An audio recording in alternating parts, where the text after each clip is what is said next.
कबीर जादिन सतगुरु भेटिया, तादिन लेखे जान, बाकी समय व्यर्थ गया बिना गुरु के ज्ञान। जिस सतगुरु के दर्शन से जीवन का वास्तविक उद्देश्य समझ में आता है, उसी विश्व की तारणहार जगत गुरु संत रामपाल जी महाराज जी के बोध दिवस के पावन अवसर पर दिनांक 15 से 17 फरवरी 2026 तक नेपाल सहित भारत के 13 सतलोक आश्रमों में 3 दिवसीय भव्य महासमागम का आयोजन किया जा रहा है। इस ऐतिहासिक अवसर पर होंगे अखंड पाठ, विशाल सत्संग समारोह, विशाल भंडारा, दहेज मुक्त विवाह, रक्तदान शिविर के साथ साथ निशुल्क नेत्र जांच शिविर एवं दंत चिकित्सा शिविर। आप सभी नगर एवं ग्राम वासियों से विनम्र निवेदन है कि परिवार सहित पधार कर इस अद्वितीय महासमागम की शोभा बढ़ाएं।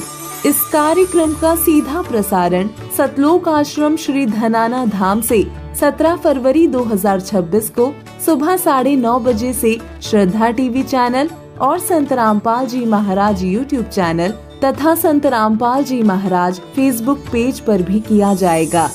आइए हम सब मिलकर पूर्ण संत के सानिध्य में अपने जीवन को सार्थक बनाएं। संत रामपाल जी महाराज एक ऐसे महान संत जिन्होंने अपनी सतभक्ति, तत्व ज्ञान, करुणा और सेवा के बल पर समाज में नई मिसाल कायम की है।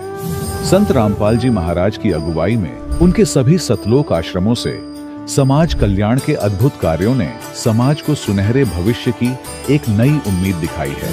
संत रामपाल जी महाराज से नाम दीक्षा लेने के बाद लाखों लोगों की लाइलाज बीमारियां जैसे कैंसर, एड्स आदि ठीक हुई। संत जी के ज्ञान से प्रेरित होकर उनके अनुयायियों ने लाखों यूनिट रक्तदान किया। संत जी ने लाखों बहन बेटियों का दहेज मुक्त विवाह करवाया।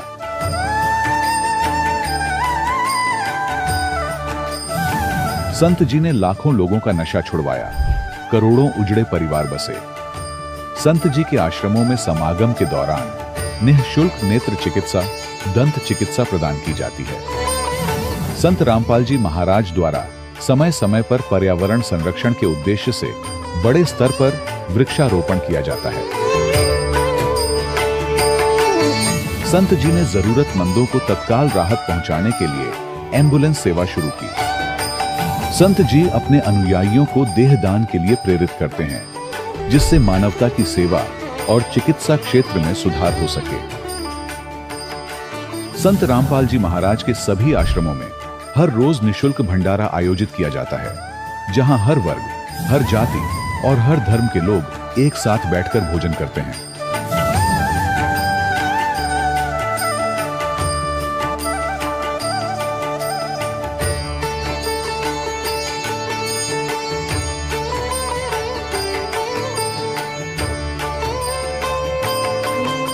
संत रामपाल जी महाराज की अन्नपूर्णा मुहिम ने गरीब और बेसहारा लोगों के जीवन में एक नई ऊर्जा और उम्मीद को जन्म दिया है। घर घर खाद्य सामग्री और जरूरी मदद पहुंचाकर संत रामपाल जी महाराज ने लोगों को दुख और मजबूरी से लड़ने की ताकत प्रदान की है।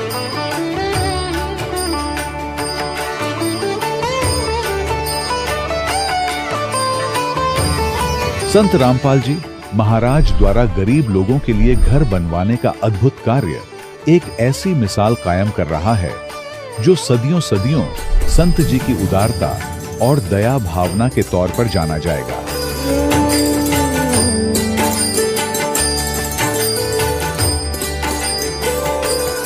संत रामपाल जी महाराज के आश्रम में हजारों बुजुर्गों को सम्मान और प्यार के साथ जीवन जीने का अवसर मिलता है। उनके खाने, रहने और स्वास्थ्य की पूरी जिम्मेदारी संत रामपाल जी महाराज उठाते हैं। अनाथ बच्चों के लिए संत रामपाल जी महाराज के सभी आश्रम किसी वरदान से कम नहीं। यहाँ उन्हें शिक्षा, संस्कार और भविष्य के लिए बेहतर अवसर प्रदान किए जाते हैं। चाहे बाढ़ हो, भूकंप या महामारी, संत रामपाल जी महाराज और उनके अनुयायी हमेशा ही जरूरतमंदों के लिए सबसे आगे खड़े रहते हैं। कोविड महामारी के दौरान संत रामपाल जी महाराज के आश्रमों से करोड़ों लोगों के लिए भोजन, दवाइयां और जीवन रक्षक सामग्रियां उपलब्ध कराई गई। चाहे गरीब की मदद हो या किसी शोषित और पीड़ित वर्ग के हक और सम्मान की लड़ाई, संत रामपाल जी महाराज ने हमेशा ही उनकी दबी आवाज को सरकारों तक पहुंचाया है और उन्हें उचित न्याय दिलवाने में अहम भूमिका अदा की है।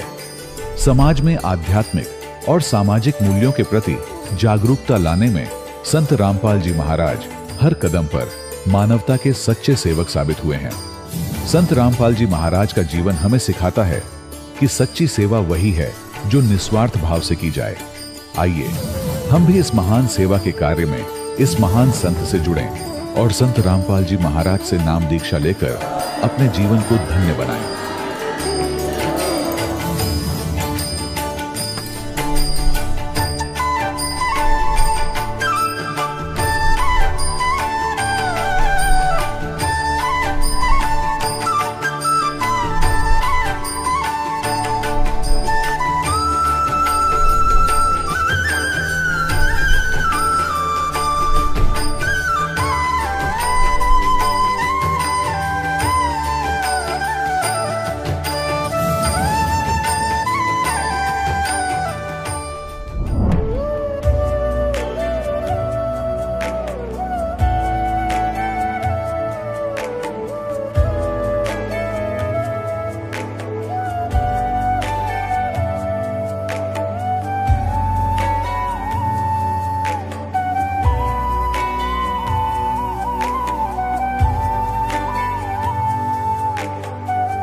गीता में अर्जुन को स्वयं भगवान कह रहे हैं कि उस परमेश्वर की शरण में जा, उसके लिए उन संतों के पास जा जो तत्वदर्शी हो। इसी प्रकार हजरत मोहम्मद को उनका अल्लाह कह रहा है कि कोई और पूर्ण परमात्मा है। उसको पाने के लिए उन तत्वदर्शी संत की तलाश कर। वो प्रभु कौन है, ये जानने के लिए कृपया अवश्य सुनिए जगत गुरु तत्वदर्शी संत रामपाल जी महाराज के अमृत वचन। सत साहिब दर्शकों, ये कहानी है छत्तीसगढ़ के कबीर धाम जिले में रहने वाले लोमश कुमार जी की, जो हिंदू धर्म में प्रचलित सभी साधनाएं करते हुए भी एक दुर्घटना में बुरी तरह क्षतिग्रस्त हो गए थे। डॉक्टरों ने साफ कह दिया था कि इनका पैर कभी पूरी तरह ठीक नहीं हो पाएगा। फिर एक दिन अचानक इनकी जिंदगी पूरी तरह तब बदल गई जब इन्होंने संत रामपाल जी महाराज से नाम दीक्षा ले ली। क्या संत रामपाल जी महाराज की शरण ग्रहण करने के बाद वाकई लोमेश जी की जिंदगी पूरी तरह बदल गई? आखिर आज क्यों लोमेश जी मीडिया को ये बता रहे हैं कि इस दुनिया में केवल एक ही तत्वदर्शी संत है और वो कोई और नहीं, सिर्फ संत रामपाल जी महाराज ही हैं। आइए जानते हैं लोमश जी की सच्ची कहानी, उन्हीं की जुबानी। नमस्कार जी। नमस्कार सर, क्या नाम है आपका? जी, लोमश कुमार। लोमश जी, आप कहाँ से हैं? जी, कबीर धाम जिला छत्तीसगढ़, ग्राम लालपुर।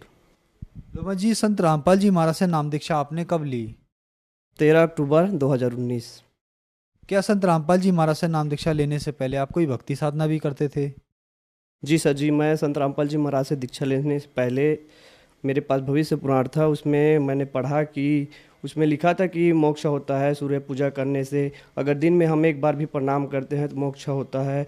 और उसमें कुछ कथा दिया हुआ था कि इसमें कि पाठ करने से, इसमें पढ़ने से दुख दूर होता है। तो मैं वो क्रिया करता था और महीने में एक बार उपवास रहता था और दीप, घी का दीप जलाता था। फिर ये सब चीज़ क्रिया करते थे, मुझे कुछ लाभ नहीं होता था। और हनुमान का भी मैं पूजा पाठ करता था तो मुझे उससे कुछ लाभ नहीं हुआ, पर मुझे बहुत ज़्यादा हानि हुई। मैं सब्जी का काम करता हूँ, लेने बेचने का काम करता हूँ, तो ख़रीद कर अपने क्षेत्र पंडरिया ब्लॉक वहाँ से लाता हूँ, बेचता हूँ। तो मैं लाभ नहीं हुआ तो मैं उनका भक्ति छोड़ दी। फिर मुझे परेशानी होने लगा। जब मैं रोड से आता तो साल में एक बार, जैसे नवरात्रि का सीज़न होता था, तो अक्सर मेरे सामने में कोई बंदर आकर आगे मेरे गाड़ी के सामने आ जाता था तो मैं गिर जाता था। बहुत जैसे 10 मीटर खिसलता हुआ, अब ज़्यादा स्पीड में नहीं होता था पर 30-40 का स्पीड होता था।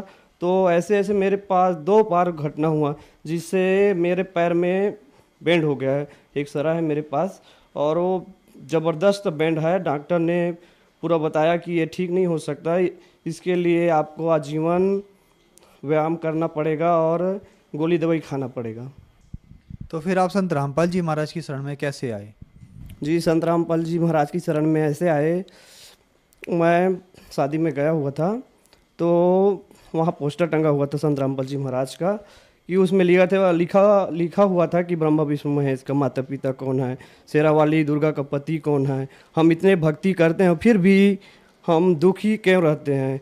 ऐसे 12-13 क्वेश्चन पढ़ा हुआ था मेरे मन में, ये सब चीज़ सवाल आया तो देखा मैं कि ये सब सवालों का मैं तो अनजान था कि मैं उसका ऐसी उत्तर जैसे बाकी देते हैं नकली गुरु कि इनका कोई माता पिता नहीं है, बस ऐसे वगैरह वगैरह अपने आप ही उसका उत्तर दे दिया। फिर नाम दीक्षा मैं थोड़ा सा विस्तार से बताऊंगा। मैं फिर वहाँ से शादी से वापस आ गया, फिर अपने नाना ससुर है वहाँ पर मैं ऐसे ही घूमने के लिए गया तो वहाँ चर्चा हुई, वहाँ संत रामपाल जी महाराज से दीक्षा ले चुके हैं, मेरे नाना के रिश्ते में लगते हैं और परमात्मा से जुड़ चुके थे। उसने बताया कि मुझे बहुत तकलीफ़ था, मेरे सांस लेने में तकलीफ़, उठने बैठने में तकलीफ़, मैं काम नहीं कर सकता। जब से मैं संत रामपाल जी महाराज से दीक्षा लिया हूँ तब से मैं पूरी तरह से ठीक हूँ, तुम भी पुस्तक ले जाना और इसे पढ़ना और समझना, ऐसे करके बोले भगत जी। फिर मैं पुस्तक पढ़ना चालू कर दिया परमात्मा का, तो उसमें पूरा लिखा था, मैं पहले से सूर्य पूजा करता था तो उसमें लिखा था कि मोक्ष प्राप्त होता है, तो उसमें परमात्मा ने बताया कि देवी पुराण में लिखा है कि हम तो जन्म ऋतु में हैं, हमारा माता दुर्गा है।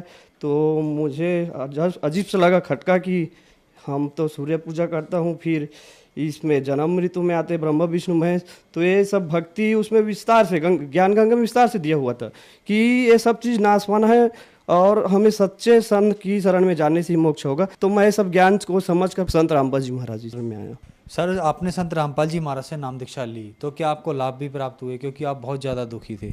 जी सर जी, मुझे परमात्मा की दया से बहुत लाभ हुए। जब मैं पहले दीक्षा से पहले मैं जब सब्जी लेने लाता था तो उसमें एक्सीडेंट हो गया था, फिर मेरा वो दर्द चालू हो गया। एक्सीडेंट में 2 बार हुआ था, उसी बायां मतलब एक ही साइड गिरा था, 2 बार एक्सीडेंट हुआ था, जो बंदर सामने आया हुआ था।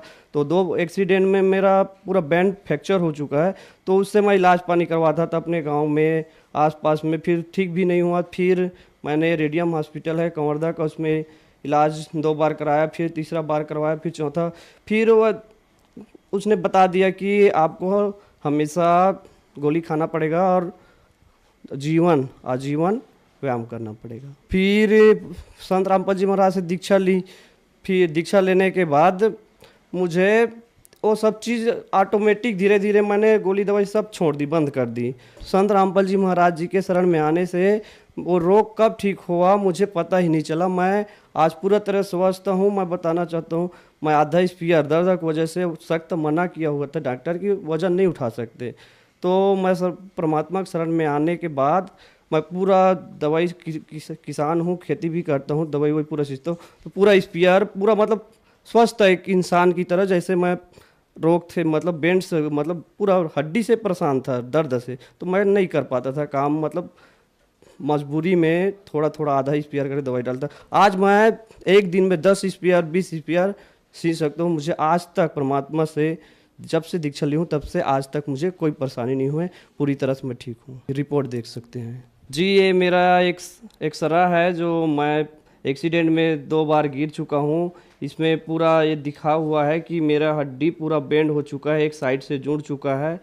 जो डॉक्टर ने बताया ये हड्डी का कोई इलाज नहीं है, आपको आजीवन व्यायाम और गोली दवाई खाना पड़ेगा। लेकिन संत रामपाल जी महाराज के शरण में आने से 13 अक्टूबर 2019 से लेकर आज तक मुझे बुखार नहीं हुआ, ना आज तक बुखार की गोली, ना सर्दी गोली, कोई भी खाने की ज़रूरत नहीं। परमात्मा की दया से इतनी रजा है। और मैं एक और लाभ बताना चाहूँ दूसरा, कि मैं पहले बहुत कोशिश करता था कि अपने वज़न के बारे में कि मेरा वज़न बढ़े, वज़न भी नहीं बढ़ता था। मेरे इसमें रिपोर्ट में दिखा हुआ है 18 और 19 का इसमें डेट लिखा हुआ है, वज़न भी दिखाया हुआ है कि इसमें 48 और 47 किलो का वजन दिखा हुआ है यहाँ पर। कारण यही भगत जी कि मुझे अब किसान होने के नतीजे हार्ड गर्मी का जो गोली खाना पड़ता था पहले, जब ठीक दीक्षा नहीं लिया था संत रामपाल जी महाराज से, तो और किसान होते हुए मुझे सब्जी में हार्ड हार्ड महंगे दवाई है, कीटनाशक का प्रयोग, ये सब चीज़ करता था, तो मुझे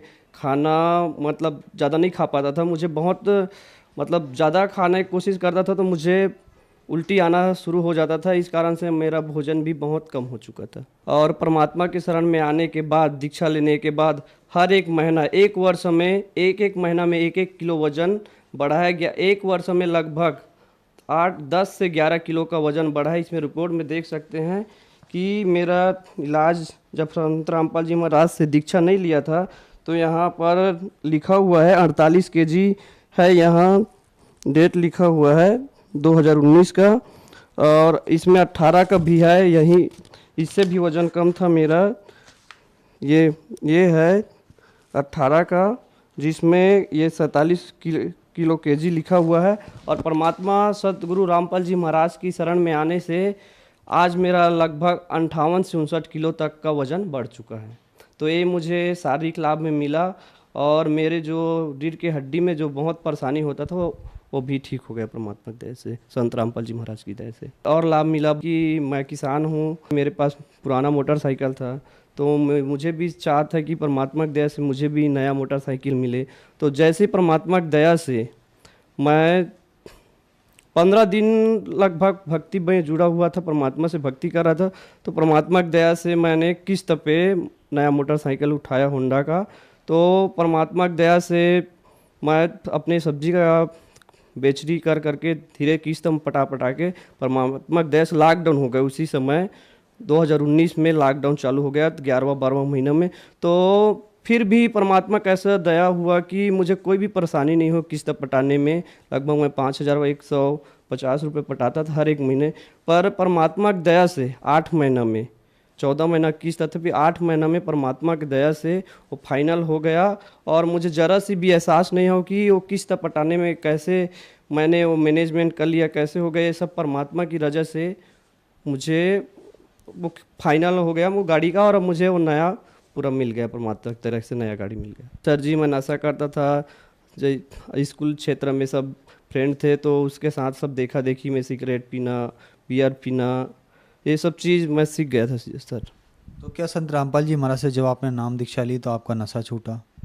जी सर जी, संत रामपाल जी महाराज से जुड़ने से इस पूरा नशा मेरा छूट गया है। आज मैं पूरी तरह से स्वस्थ हूँ। मुझे कभी भी चाह नहीं होते कि मैं नशा करूँ और दोस्तों के साथ बैठ के नशा पानी करूँ, ये बिल्कुल भी इच्छा नहीं होता सर जी।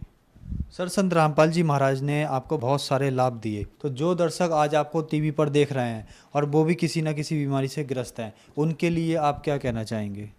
जी, मैं तो संदेश नहीं देता, संदेश तो परमात्मा संत रामपाल जी महाराज ही देते हैं।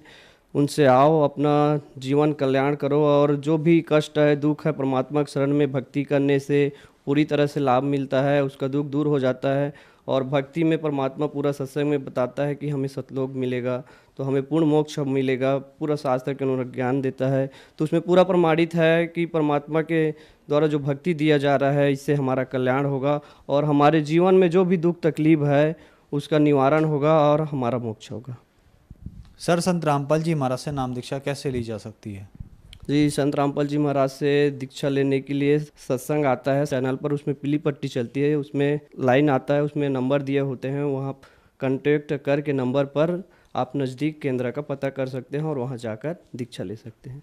धन्यवाद सर। सत्साई दर्शकों, अभी आपने सुने संत रामपाल जी महाराज से दीक्षा प्राप्त करके सुखी हुए भक्त के अनुभव। अब देखिए जगत गुरु तत्वदर्शी संत रामपाल जी महाराज के मंगल प्रवचन। परम पिता परमात्मा पूर्ण ब्रह्म सर्व सृष्टि के रचनहार कबीर परमेश्वर जी की असीम रजा से आप सभी पुण्यात्माएं परमात्मा की महिमा सुनने के लिए उपस्थित हुए। सत्संग में आने से मनुष्य जीवन के उद्देश्य की जानकारी होती है। मनुष्य जीवन हमें किस लिए प्राप्त हुआ था, और ये तत्व ज्ञान है जो सत्संग के माध्यम से बताया जाता है।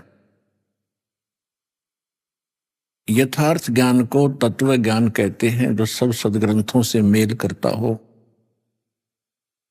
और वो ज्ञान केवल परमात्मा ही बता सकता है, जिसको सत्य ज्ञान हम कह सकते हैं।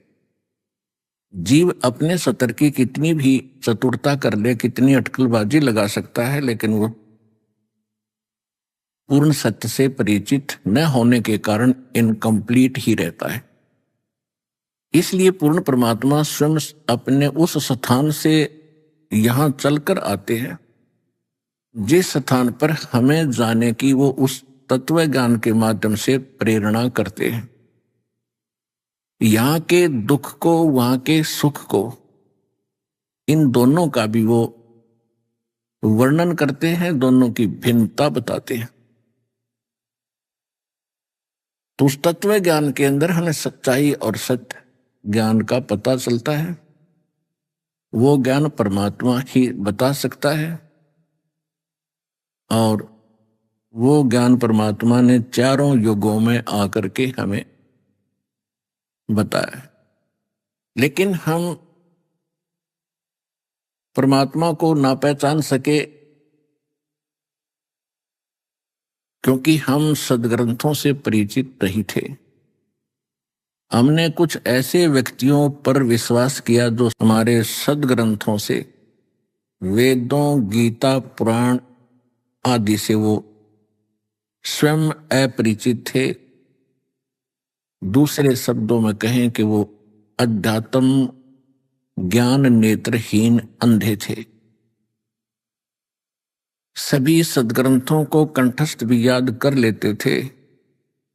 उसका सारांश क्या है, वो सदग्रंथ हमें संदेश क्या दे रहा है, इसका उनको कतई ज्ञान नहीं था। उसके विषय में परमात्मा जब भी आए हैं ये बताया करते थे कि जो तुम्हारे धर्म गुरु हैं ये तुम्हें विद्वान अवश्य नजर आते हैं, पूरे जानकार नजर आते हैं, पर ये पूर्ण रूप से अज्ञानी है। इनकी तत्व ज्ञान रूपी आंखों को मोतिया बंद हो चुका है। लेकिन वो समय ऐसा था जब परमात्मा सन 1398 से सन 1518 तक 120 वर्ष इस पृथ्वी पर रहे, हमें ज्ञान देते रहे, प्रमाण देते रहे। भगवान जो किया करता है वो समाधान देते रहे, पर हम इतने अनजान हो चुके हैं अज्ञानता के कारण, हम भगवान को भगवान नहीं मान सके। हम उनको केवल एक कवि और जुलाहा धानक कबीर जानकर बस इतनी ही उनकी महिमा सुनते सुनाते रहे। उस परमेश्वर ने 600 वर्ष पहले कहा था, मोती मुक्ता दर्शत नाही, ये जग है सब अंधरे, दिक्कत के तो नैन चश्म, इनके फेरा मोतिया बंदरे। ये तुम्हारे धर्मगुरु तुम्हें बड़े विद्वान नजर आते हैं, पर इनके ज्ञान वाली आंखों पर मोतिया बंद है, इनको कुछ भी ज्ञान नहीं। जैसा कि परमात्मा का विधान है वो स्वयं आकर के ज्ञान देता है, अच्छी आत्माओं को मिलते हैं, उनको तत्व ज्ञान से परिचित कराते हैं। कवियों की तरह आचरण करते हुए भगवान घूमा फिरा करते हैं। तो परमात्मा क्या बताते हैं, चारों युग में संत पुकारे, जिनसे भगवान मिले उन्होंने भी यही संदेश दिया। और को के कहा हम हेल रे, हमने भी ऊंचे स्वर में आवाज लगा लगा कर यही बताया। क्या बताया, हीरे माणक मोती बरसे, ये जग चुगता ढेल रे। हम पूर्ण मोक्ष और पूर्ण सुखदाई उस तत्व ज्ञान रूपी साधना और ज्ञान हम ये हीरे मोती तुम्हें बरसा रहे हैं, तुम्हारे आगे डाल रहे हैं।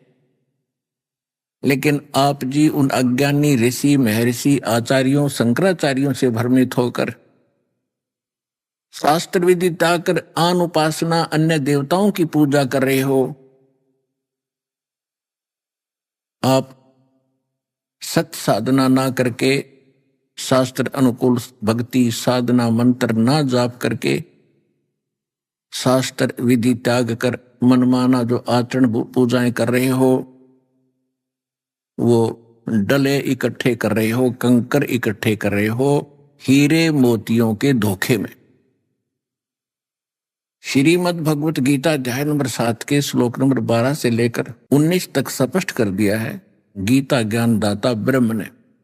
गीता ज्ञान देने वाला ब्रह्म है, ये श्री कृष्ण जी में प्रवेश करके बोलता है। इसका ऐसा ही कर्म है, ये एक कपट युक्त शक्ति है, ये कभी किसी के समक्ष नहीं आता और सब कार्य इस 21 ब्रह्मांड में यही उद्मस्त करवा रहा है। और ना ब्रह्मा जी पहचान सके इसके इस छल को, षड्यंत्र को, ना विष्णु जी पहचान सके, ना शिव जी पहचान सके। तो हम उनके पुजारी थे, हमारी क्या बुनियाद थी, हम उनको समझ जाते। उस समर्थ ने आके बताया कि ये काल है और इसने स्वयं स्वीकारा है। गीता अध्याय नंबर 4 के श्लोक नंबर 5 और 9 में कि मेरे और तेरे अर्जुन बहुत जन्म हो चुके हैं, ना तू अविनाशी ना मैं अविनाशी, तू नहीं जानता मैं जानता हूं। और 9 में ये कहा कि मेरे कर्म अलौकिक हैं। तो इसके अलौकिक कर्म यही है कि सामने आता नहीं। 7वें अध्याय के 24-25 श्लोक में कहा गीता में कि मैं अपनी योग माया से छुपा रहता हूं, मैं कभी किसी के समक्ष नहीं आता। ये मेरा अटल घटिया नियम है, अनुत्तम नियम है। और ये मूर्ख लोग जो सामने खड़े हैं, मुझ अव्यक्तम कि मैं कभी किसी के सामने नहीं आता, अव्यक्त रहता हूं। माम अव्यक्तम व्यक्तिम आपनम मनन्ते अबुधा, ये बिना बुद्धि के लोग मुझे, मैं कभी व्यक्ति रूप में नहीं किसी के समक्ष आता, अपने वास्तविक रूप में। और ये मुझे कृष्ण रूप में व्यक्ति मान रहे होंगे, मैं बोल रहा हूं, मैं कृष्ण नहीं हूं। तो इस प्रकार ये ऐसे कर्म करता है। तो श्री कृष्ण जी में प्रवेश करके इसने वो गीता का ज्ञान बोला। जैसे विष्णु पुराण में आप जी को दास ने बहुत बार प्रमाण दिखाए हैं कि एक बार देवताओं और राक्षसों का युद्ध हो गया, राक्षस जीत गए, देवता भाग गए मैदान छोड़ के। फिर उन्होंने कहीं समुद्र के किनारे जाकर इकट्ठे होकर स्तुति करी विष्णु भगवान की। विष्णु के रूप में ये काल प्रकट होकर कहने लगा कि तुम ससाद के पुत्र पुरंजय नामक एक क्षत्रिय है, सूरवीर, उसको युद्ध के लिए तैयार करो, मैं उसके शरीर में प्रवेश करूंगा और फिर राक्षसों का नाश कर दूंगा। और ऐसा ही हुआ। इसी प्रकार एक बार गंधर्वों ने नाग गोत्र वाले व्यक्तियों की सारी प्रभुता छीन ली, सारे उनके रतन लाल छीन लिए, सब पद छीन लिए, उनको भगा दिया, वहां से देश निकाला दे दिया। उन्होंने स्तुति करी विष्णु भगवान की, ये काल प्रकट हो गया विष्णु जी के रूप में। तो उसने कहा कि आप जाकर के एक प्रकुष्ठ नामक अक्षत्रिय राजा है और उसको युद्ध के लिए तैयार करो और उनको ललकारो फिर गंधर्व को। ऐसा ही किया गया। इसने कहा कि मैं उस प्रकुष्ठ के शरीर में प्रवेश करके उनको मार दूंगा। ऐसा ही हुआ। तो ये ऐसा ही करता है, ये स्वयं सामने नहीं आता। इसने जो जुल्म करना और कराना है, जिसके पक्ष में खड़ा हो जाता उसको उसकी हेल्प करने के लिए ऐसे गुप्त कार्य करता। तो यहां श्री कृष्ण जी नीचा रहे थे महाभारत का युद्ध हो, बिल्कुल यहां तक निर्णय ले लिया था उस महात्मा ने कि मैं युद्ध भी नहीं करूंगा, मैं हथियार भी नहीं उठाऊंगा, एक तरफ मैं अकेला हूंगा, एक तरफ मेरी सेना होगी, बांट लो आधा आधा। तो पांडवों ने शर्म के मारे श्री कृष्ण जी सिलेक्ट करना पड़ा, क्योंकि वो उसके नाती थे, रिश्तेदार थे। और फिर युद्ध जब स्टार्ट होने वाला था, अर्जुन मना कर रहा है और पहले श्री कृष्ण 3 बार गए उनको युद्ध के होने वाली हानि से परिचित कराने के लिए और शांति स्थापना करने के लिए, पर नहीं माने। और अब अर्जुन मना कर रहा है कि मैं तो भीख मांग कर खा लेंगे, पर चाचे ताऊ भाई बहनों ये बच्चों को नहीं मारेंगे हम। लेकिन वहां उसी समय काल प्रवेश कर गया श्री कृष्ण जी के अंदर, क्योंकि इसने युद्ध नाश करवाना था। और ऐसा ही हुआ। तो कहने का भाव यह है कि श्री कृष्ण जी में प्रवेश करके ये काल, ये ब्रह्म सरपुरुष भी इसको कहते हैं। गीता अध्याय नंबर 15 के श्लोक 16 और 17 में 3 पुरुष बताए। एक सरपुरुष ये काल है, ब्रह्म है। अक्षर पुरुष ये परब्रह्म है, इस ब्रह्म से नेक्स्ट दूसरा, उसको अक्षर पुरुष भी कहते हैं, उसको परब्रह्म भी कहते हैं। ये ब्रह्म जो है ये 21 ब्रह्मांड का मालिक है। परब्रह्म जो अक्षर पुरुष है वो 7 संग ब्रह्मांड का स्वामी है, मालिक है, भगवान है, प्रभु है। और गीता अध्याय नंबर 15 के श्लोक नंबर 16 में तो 2 पुरुष बता दिए, सरपुरुष और अक्षर पुरुष। ये तो दोनों की स्थिति आपको बता दी। और ये नासवान है दोनों, और इनके अंतर्गत जितने प्राणी हैं वो भी जन्म मृत्यु के अंदर ही रहते हैं। इसलिए गीता अध्याय नंबर 15 के श्लोक नंबर 17 में तुरंत कहा है कि उत्तम पुरुष तो अन्य परमात्मा इति उदाहरते। वो श्रेष्ठ परमात्मा तो इन दोनों से, सरपुरुष और अक्षर पुरुष से कोई और है। और जिसको परमात्मा कहा जाता है, उत्तम पुरुष तो अन्य परमात्मा इति उदाहरते। ये लोग त्रिम अविश्य विवर्ती अवैश्वर, जो तीनों लोकों में प्रवेश करके यानी सबका धारण पोषण करने वाला संसार रूपी वृक्ष की मूल जड़ वही परमात्मा है जो इन दोनों से भिन्न है। वो वास्तव में पुरुषोत्तम है, वो वास्तव में अविनाशी है, और वो सबका धारण पोषण करता है, वो सबका दाता है। गीता अध्याय नंबर 15 के श्लोक नंबर 18 में श्रद्धालु भ्रमित ना हो जाए कि उसमें इसने कहा कि मैं लोक वेद में पुरुषोत्तम प्रसिद्ध हूं, क्योंकि मेरे अंतर्गत जितने भी प्राणी हैं उनसे मैं उत्तम हूं, उनसे तगड़ा हूं, ताकतवर हूं, उनकी सबकी बागडोर मेरे हाथ में है। इसलिए मैं लोक वेद के आधार से पुरुषोत्तम प्रसिद्ध हो गया। मैं पुरुषोत्तम नहीं हूं, क्योंकि पुरुषोत्तमता 15वें अध्याय के 17वें श्लोक में स्पष्ट कर दिया कि वो है पुरुषोत्तम, वही वास्तव में अविनाशी है और वही वास्तव में परमात्मा कहलाने योग्य है। लोकवेद क्या होता है? अज्ञान, अक्षेत्रीय ज्ञान, जो किसी क्षेत्र में किसी देव की महिमा हो जाती है उसी को सुप्रीम मानकर आधारित हो जाते हैं। जैसे दास पहले हनुमान, श्री राम, श्री कृष्ण जी के पुजारी था, बाबा श्याम जी आदि के पुजारी थे। ये था लोक वेद के आधार से हम इनको सुप्रीम पावर मान रहे थे, श्री राम और श्री कृष्ण, विष्णु जी को और शंकर जी को, और इनकी कोई माता पिता नहीं, यह जन्मा है, ऐसे हमने लोक वेद सुन रखा था। अब सच्चाई का पता चला कि ये खुद कहते हैं श्रीमद देवी भागवत यानी देवी पुराण के 3रे स्कंद में 123 पृष्ठ पर, जो गीता प्रेस गोरखपुर से प्रकाशित है, सचित्र मोटा टाइप में, खुद विष्णु जी स्वीकार करते हैं कि तुम शुद्ध स्वरूपा हो। अपनी मां दुर्गा की स्तुति कर रही है, तुम शुद्ध स्वरूपा हो, यह सारा संसार आपसे ही उद्भासित हो रहा है। मैं और ब्रह्मा और विष्णु आपकी कृपा से ही हम विद्यमान हैं। हमारा आविर्भाव माने जन्म, तिरोभाव माने मृत्यु होता है, हम अविनाशी नहीं। तो अब ये सच्चाई सदग्रंथों में, इनकी जीवनी में लिखा है। ये खुद मान रहे हैं कि हम नासवान है, हमारी जन्म मृत्यु होती है, और दुर्गा इनकी माता है। शंकर भगवान स्वयं कहते हैं कि जब ब्रह्मा जी आपसे उत्पन्न हुए हैं और विष्णु जी उसके बाद आप उत्पन्न हुए हैं, तो मैं भी आपका बेटा हूं, आप मुझे नहीं बहका सकते। तो क्या तमोगुणी लीला करने वाला शंकर में आपका बेटा नहीं हुआ? इसे सिद्ध है कि दुर्गा इनकी माता है और ये तीनों नासवान है। ये है यथार्थ ज्ञान। और पहले हमने सुन रखा था लोकवेद, इसलिए हम लोकवेद के आधार से ये गलत साधना, शास्त्र विधि त्याग कर मनमाना आचरण कर रहे थे। इसके विषय में परमेश्वर ने अपने ऊपर उदाहरण देकर बताया है, पीछे लग गया जाऊं था मैं लोक वेद के साथ, रस्ते में सतगुरु मिले दीपक दे दिया हाथ। जैसे हम लोक वेद के आधार से भक्ति के मार्ग पर रास्ते पर चल रहे थे, जो साधनाएं दंत कथाओं से हमने सुनी थी वही कर रहे थे। कहते हैं उसी भक्ति मार्ग में फिर हमें कोई सतगुरु मिल गया, उसने तत्व ज्ञान रूपी टॉर्च, एक लैंप दे दिया।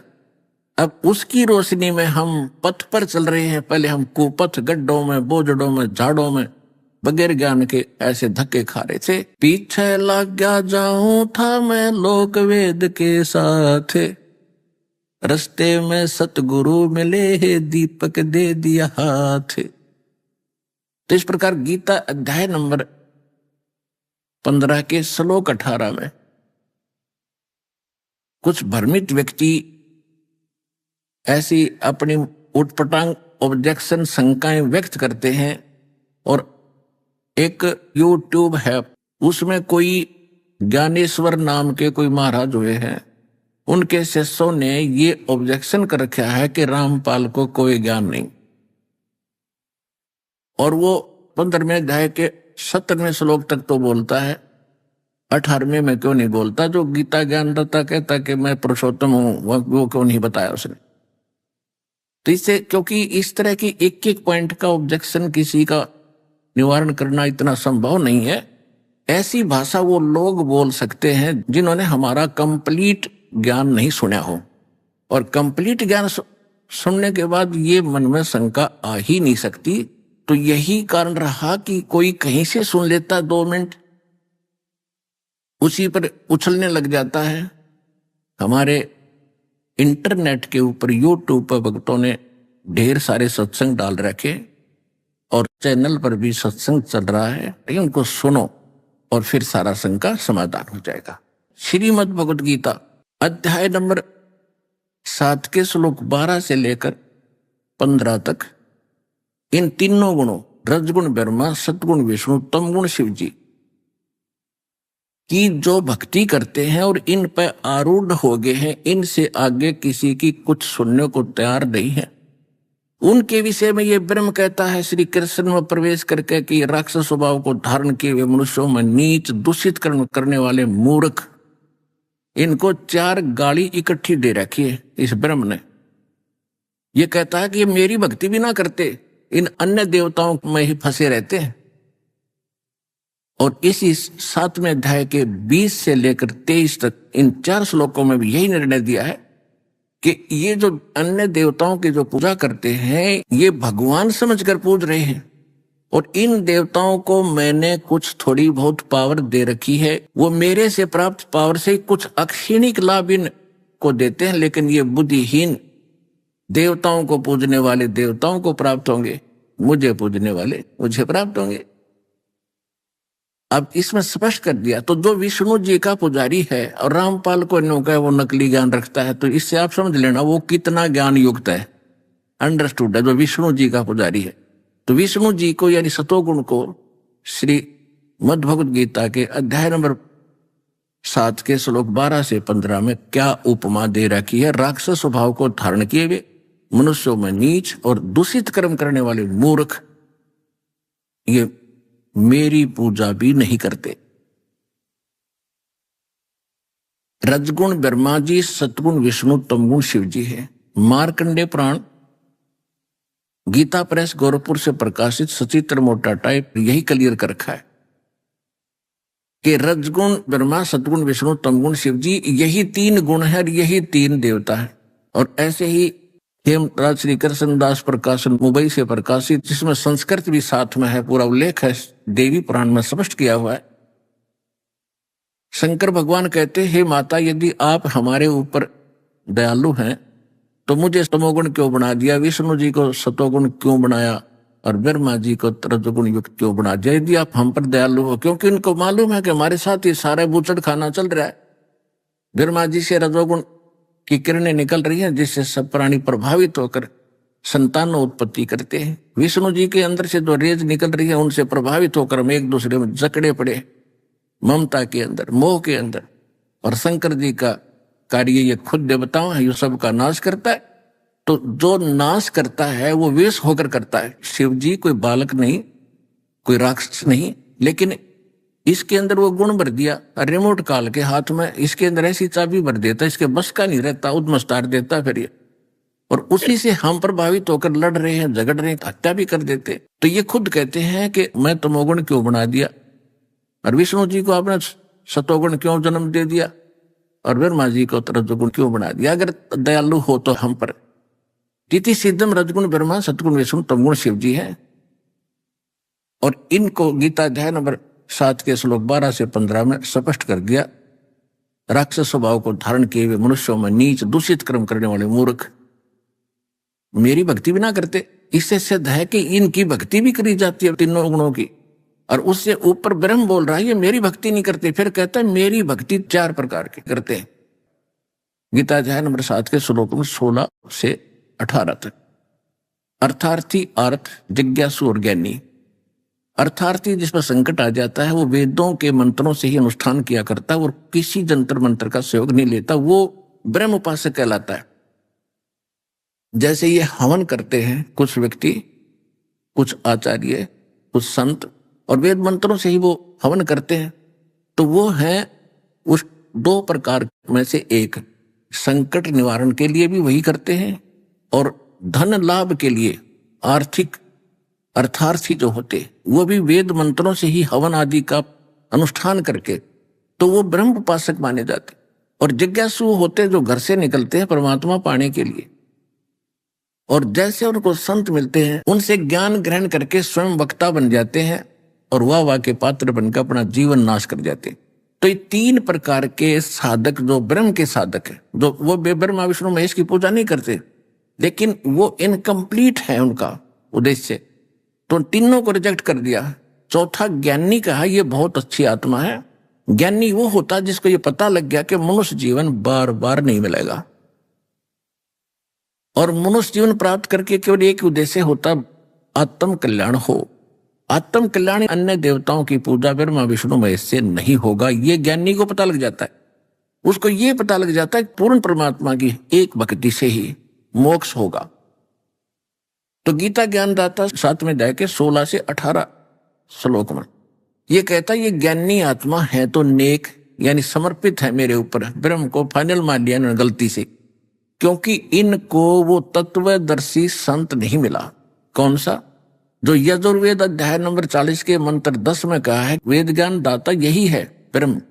ये कहता कोई तो परमात्मा को जन्म लेने वाला कहता है, यानी श्री राम श्री कृष्ण आदि के रूप में अवतार धारण करता है।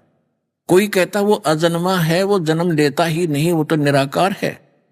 तो ये सही जानकारी वो तत्वदर्शी संत देते हैं, उनसे सुनो। इससे सिद्ध है कि वेद में कंप्लीट स्पिरिचुअल नॉलेज नहीं है। और यजुर्वेद अध्याय नंबर 40 के मंत्र 15 में इसने अपना ज्ञान बताया है। वायु अनिलम अमृतम अथितम भस्मांतम शरीरम ओम कर्तु समर किलवे समर और कर्तुम समर। ओम नाम का जाप ये ब्रह्म का है। इसको काम करते करते अपने संसारिक काम के करते करते भजन करो, विशेष कसक के साथ श्रद्धा के साथ भजन करो, और मनुष्य जीवन का मूल कर्तव्य जान के ओम का सिमरण करो। यजुर्वेद अध्याय नंबर 40 के श्लोक नंबर 16 में तो ये बताया कि जो जिसकी भक्ति करेगा उसी को प्राप्त होगा। 17 में स्पष्ट कर दिया कि पूर्ण परमात्मा तो गुप्त है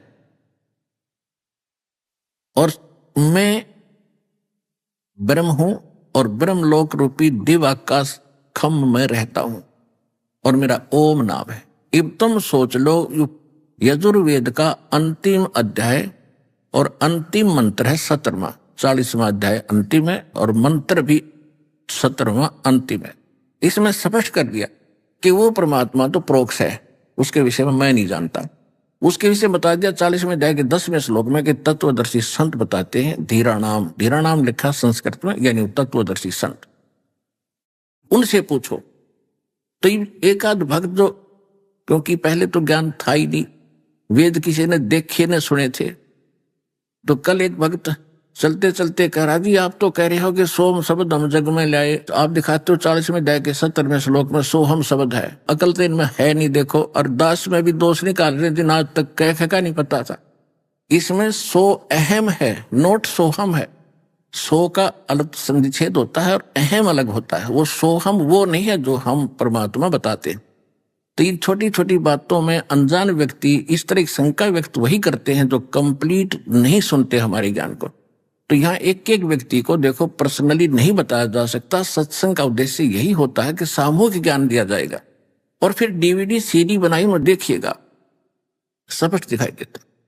तो ऐसे व्यक्तियों को चाहिए कि वो ज्यादा ज्ञान सुने और भ्रमित ना हो, बार बार सुने, तभी तो अंधेरा हटेगा। एक दिन में कोई बीए थोड़ा कर जाता बच्चा, एमए थोड़ा कर लेता है, या डिग्री प्राप्त खुद थोड़े कर लेता है, 20 वर्ष लगते हैं उसको। इसी प्रकार धीरे धीरे अपना ज्ञान बढ़ाएं और दास के ऊपर पूरा विश्वास करो।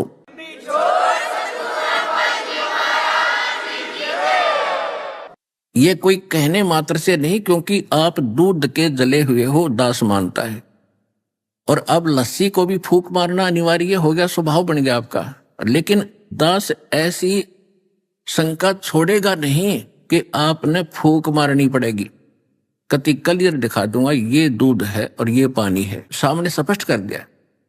फिर उसका कारण यही रहेगा, कम सुनने से आप ना जान पाते, इसलिए शंका हो सकती है। तो दास का यह उद्देश्य था कि जो परमात्मा है और उस परमात्मा को परमात्मा कहने जा रहा है, ऐसे कोई नहीं मानेगा कि काशी में वो धानक जुलाहा भगवान है। लेकिन इसके लिए पता था दास को, इसके ये शब्द मुंह से निकालने से पहले इतने ढेर सारे प्रमाण चाहिए ताकि अज्ञान की देई तोड़ दे, दोबारा उकसे नहीं, उठ ना सके किसी कोने से कि कबीर भगवान नहीं है।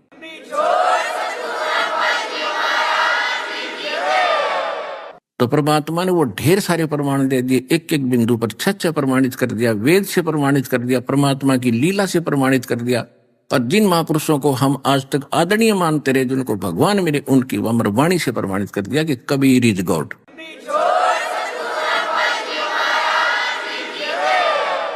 ये दास फिर कह रहा है कि जो आगे दास बोलेगा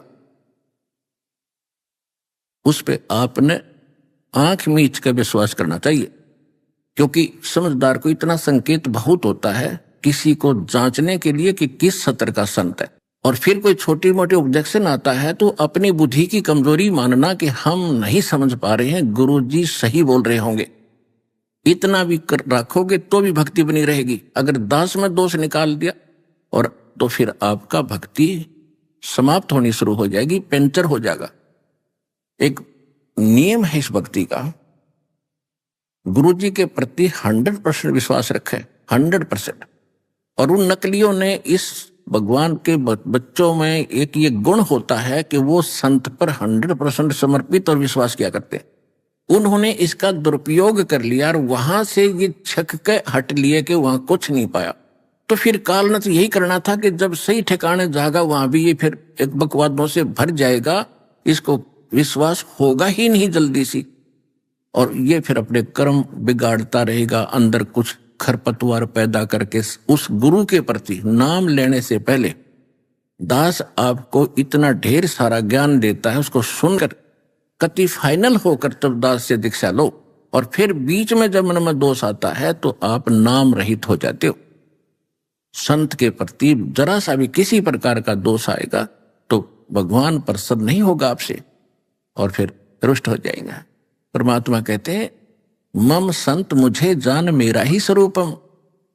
कबीर साहब कहते हैं कि मेरे संत को जो मैं भेजूंगा, कलयुग के जो 5505 वर्ष बीत जाएंगे उसके बाद वो सामने आएगा जग के, तो उसके ऊपर मुझे ही समझना, उसके स्थान पर।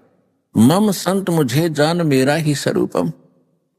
कबीर साहब कहते हैं कि मेरे संत को जो मैं भेजूंगा, कलयुग के जो 5505 वर्ष बीत जाएंगे उसके बाद वो सामने आएगा जग के, तो मुझे ही समझना उसके स्थान पर।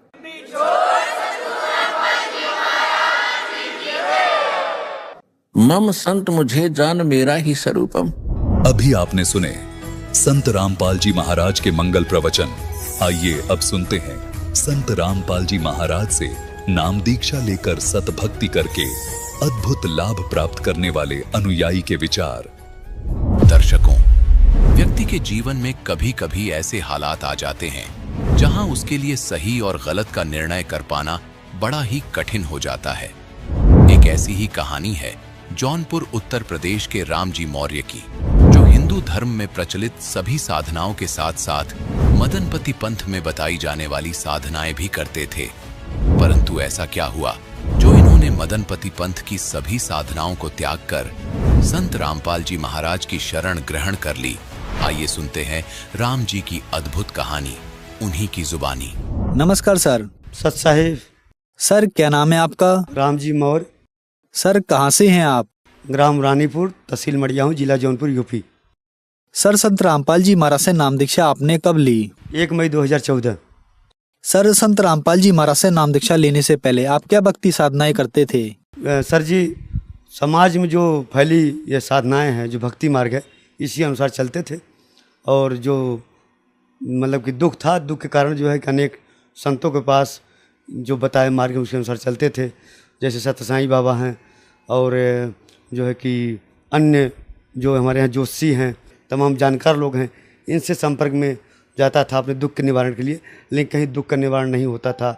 इस नाते जो है मैं मतलब कि विश्वास हट गया था, इधर से आध्यात्मिक मार्ग से लाभ नहीं मिल रहा था, तो मैं बौद्धिस्ट हो गया था नास्तिक तौर पे। तो बौद्ध धर्म से भी जुटा रहा काफ़ी दिन।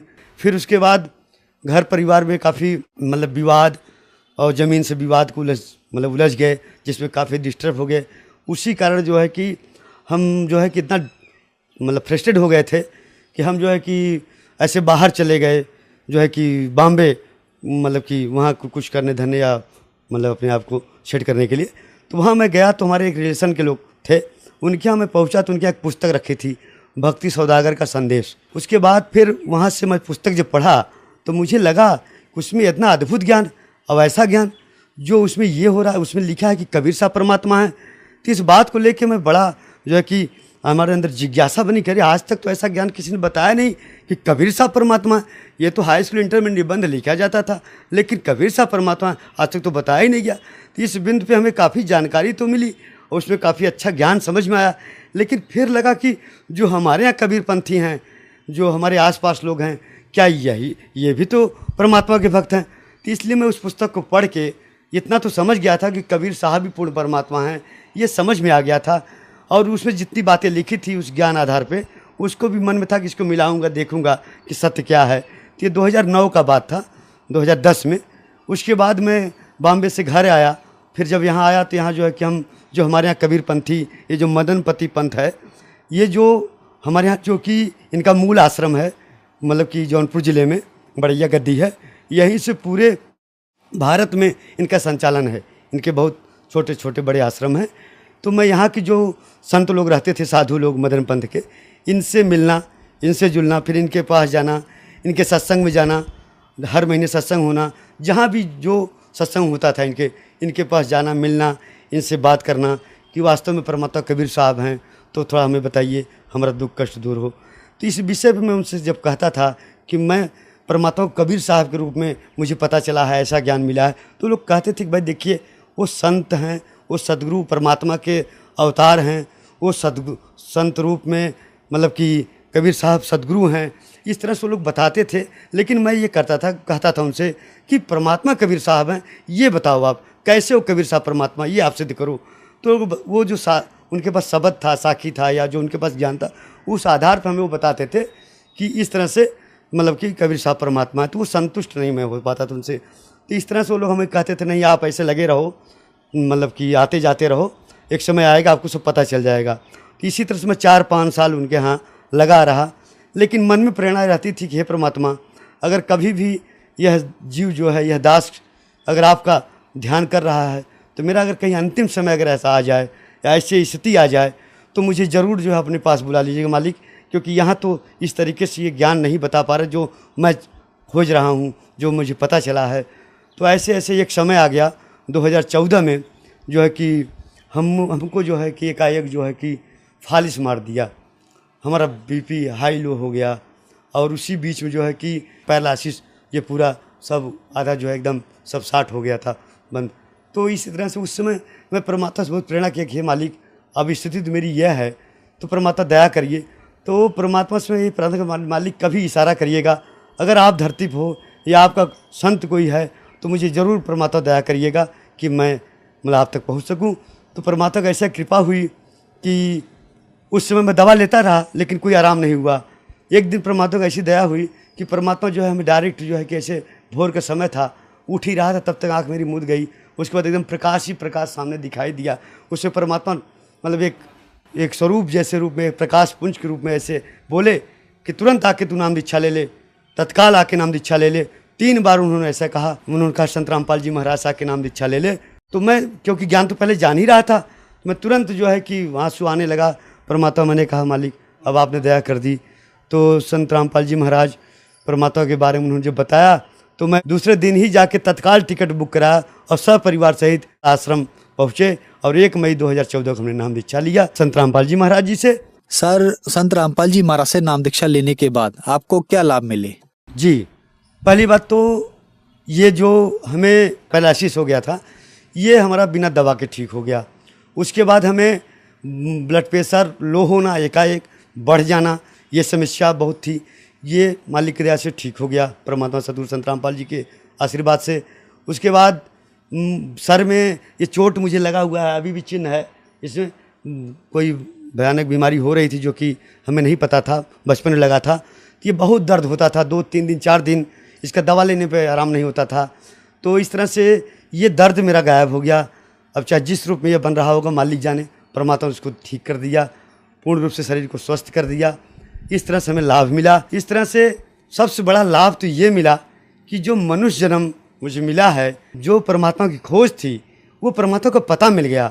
मनुष्य जन्म मेरा सार्थक हो गया कि आज इस जीवन में जो मनुष्य मिला है, इसको हम परमात्मा को मतलब कि जान गए, पहचान गए और हम अपने घर जा सकते हैं, ऐसा लाभ मिला। एक घटना उसे बताना चाहूँगा कि मैं ऐसे आ रहा था बाइक से और सामने जो एक हेलमेट लगाया हुआ था, हेलमेट थोड़ा सा नीचे साइड में था, तो वो सड़क जो है बहुत ख़राब थी, तो धूल मतलब उधर उड़ रहा था। इस कारण मैं थोड़ा सा ऐसे कर लिया तो आगे सामने दिखाई नहीं दिया। अब जैसे मैं सामने हेलमेट किया, सर उठाया तो देखा सामने जो ट्रक वो आ रही है, तो बीचों बीच कोई विकल्प नहीं था, मात्र 5 फीट की दूरी। मतलब कि उस समय मैंने मतलब जो मैं उस समय इसके पहले थोड़ा दूर पहले ही परमात्मा मुझे प्रेरणा किया था कि सतनाम जाप करो, ऐसा मैं कर रहा था उस समय। तो उस समय ऐसा लगा तो मैं गया, अब कोई चांस नहीं है। लेकिन सतगुरु संत रामपाल जी महाराज इस तरह से हमको ऐसे बचाए कि वो गाड़ी मेरी ऐसे मतलब कि एकाएक ऐसे टर्न हुई और वो ट्रक जाओ के आके मेरे डिग्गी में लगा, और डिग्गी में जैसे लगा डिग्गी मेरी चूर हो गई, धड़ाम से बोला। और मुझे पता नहीं, जब मैं मतलब कि 5 मिनट बाद देखा तो मैं एकदम गाड़ी मेरी साइड में खड़ा हूँ और डिग्गी चूर हो गई, और वो गाड़ी आगे वाला जाके खड़ा हो गया, ट्रक वाला। वो देखा मुझे तो बोला कि, मैंने कहा आप जाओ, कोई दिक्कत नहीं, परमात्मा मेरे साथ हैं। जब बाइक ट्रक से लगी और वो जो है कि डिग्गी टूट गया और बाइक मेरी जो है कि हिली नहीं, मैं एक साइड जाके ऐसे खड़ा रहा। तो इस तरह से मैंने देखा कि हे परमात्मा, आज तो आपने जो है कि एकदम बिल्कुल साक्षात मुझे बचा लिया, सद्गुरु संत रामपाल जी महाराज। तो ऐसे बहुत से लाभ हुए हैं जिसको बताऊंगा तो काफ़ी समय लग जाएगा। सर, आपने बताया कि संत रामपाल जी महाराज की शरण में आने के बाद आपको बहुत सारे लाभ मिले। तो जो दर्शक आज आपको टीवी पर देख रहे हैं, खासकर मदनपंथी पंथ वाले, उनके लिए आप क्या संदेश देना चाहेंगे? जी सर जी, ऐसा है कि देखिए, मदन पंथ एक तरह से मेरे विचार से तो मनमाना पंथ है, जैसे जो मैंने आज तक देखा। और जो मदनपति जी हैं उनको बताते हैं, उनके ज्ञान में है कि राधापति के रूप में उनको कबीर साहब मिले थे, जो ज्ञान बताए उसी आधार पर चलते हैं। लेकिन पूरा ज्ञान उनका जो है, जो भजन है, जो सत्संग है, कबीर बीजक के अनुसार है, इस तरह से वो बताते हैं। और वो जो ये कबीर सागर है या परमात्मा की जो वाणी है, इसको वो उतना नहीं मानते। लेकिन गरीबदास जी महाराज जी का कम से कम 50% 60% बात वो अपने यहाँ जो बताते हैं उनके सत्संग में है। तो इस तरह से वो ज्ञान बताते हैं, लेकिन कुल मिला के वो परमात्मा को निराकार ही मानते हैं, ऐसा उनका मानना है। लेकिन इस तरह से यह कहीं न कहीं उनका यह ज्ञान गलत है या उनका यह मनमाना है।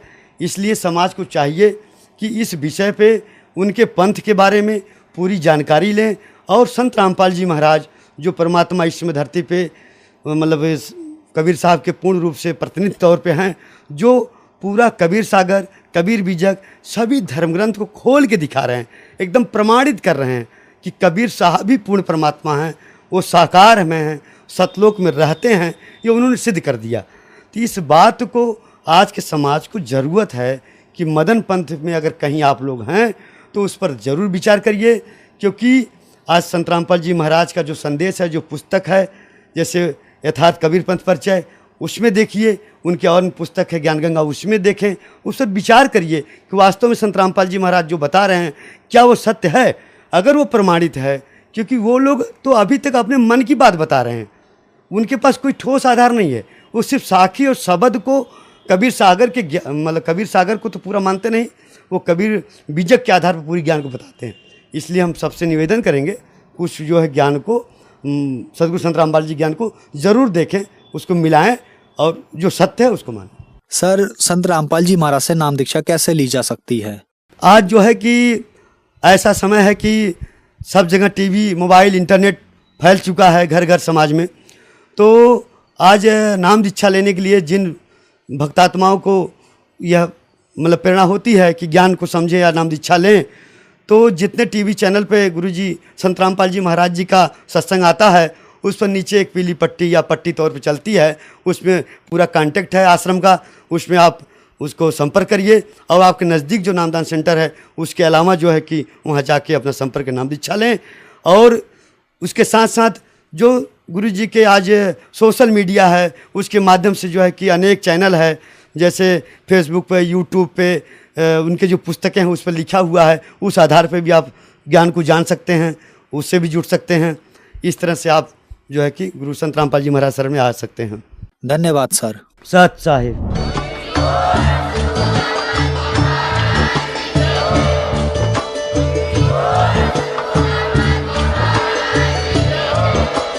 आप सुन रहे थे जगत गुरु तत्वदर्शी संत रामपाल जी महाराज जी के मंगल प्रवचन। अधिक जानकारी के लिए विजिट कीजिए हमारी वेबसाइट www.jagatgururampalji.org। संत रामपाल जी महाराज जी के शुभ आशीर्वाद से पूरे विश्व भर में 500 से भी ज्यादा नाम दीक्षा केंद्र हैं, जिन पर संत रामपाल जी महाराज जी द्वारा ऑनलाइन निशुल्क नाम दीक्षा दी जा रही है। अपने नजदीकी नाम दीक्षा केंद्र का पता करने के लिए संपर्क करें 8222880541।